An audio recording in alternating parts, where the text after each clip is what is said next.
Hello and welcome back to another instructional video in my series on Ernesto Köhler's 25 Romantic Etudes, Opus 66. In this video, we will be discussing how to approach number 14, double tonguing. Double tonguing involves two syllables. The first one, do or to, and the second, gu or ku. Now there are several more syllables that people have used and do use out in the world today. The most common that I've seen are dugu and tuku, so we'll be discussing primarily those. The first syllable sits very far forward in your mouth.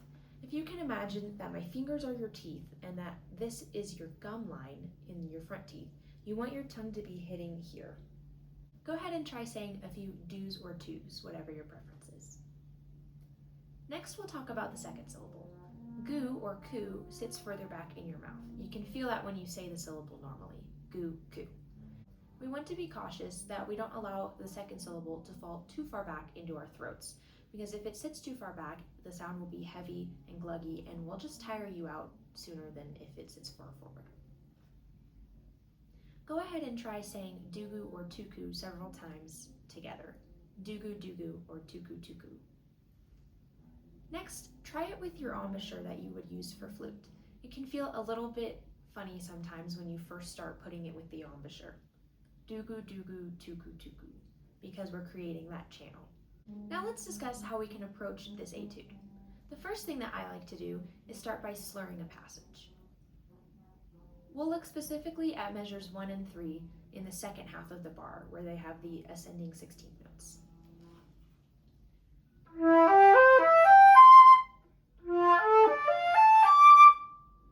We want to slur everything just to make sure that our faces know what they're doing and are placed exactly where each pitch needs to be, and to make sure that our air is turned on. Air is super important when we're articulating because our tongue does obstruct some of that air, so we need to make sure that we are still producing a full breath and using that air to guide us through the articulation. The next thing that I would do using those same beats is just use the first syllable and articulate, so single tongue that run.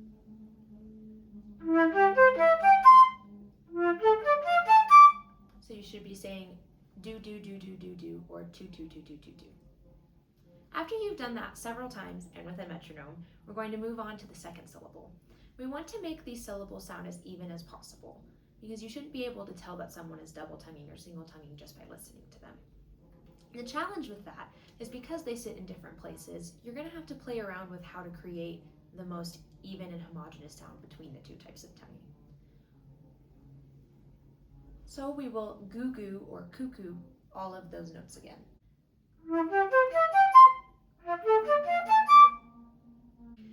Once we've dood and gooed each of those runs individually several times and with a metronome, then we can move on to putting the syllables together. Now it can be helpful to take away the anxiety of putting it on the head joint when you have to think about so many different things happening at once. So first, let's just do the same thing we just did, but add our fingers and take away our mouth. So we'll put our face on the barrel of the flute and just blow, which we've talked about in other videos, and finger along while saying the syllables. Do-gu, do-gu, do-gu, do-gu, do-gu, do-gu. Once you've done that a few times and feel comfortable, we can go ahead and put it on the flute.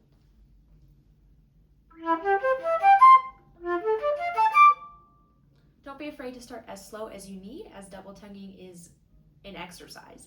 It is very physical and it takes a lot of endurance practice to be able to do it quickly and precisely in the way that you want your articulation to sound. Some general notes about style. In this etude, we want it to be light but connected. So if we're starting at the beginning, we don't want it to sound choppy.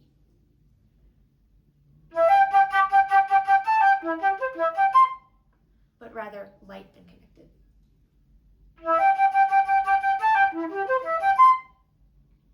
We can do this by, again, bringing the second syllable forward with our tongue, and also by thinking about using one single taste bud on your tongue for that front syllable. I know it's not actually possible for us to only use one taste bud when we're articulating, but if you can imagine just one single taste bud touching that spot between your teeth and your lips, I'm sure that you will articulate lighter. In general, remember to start slow, ease into it with the step-by-step process that we just went over, and use a metronome to gradually crank up the tempo.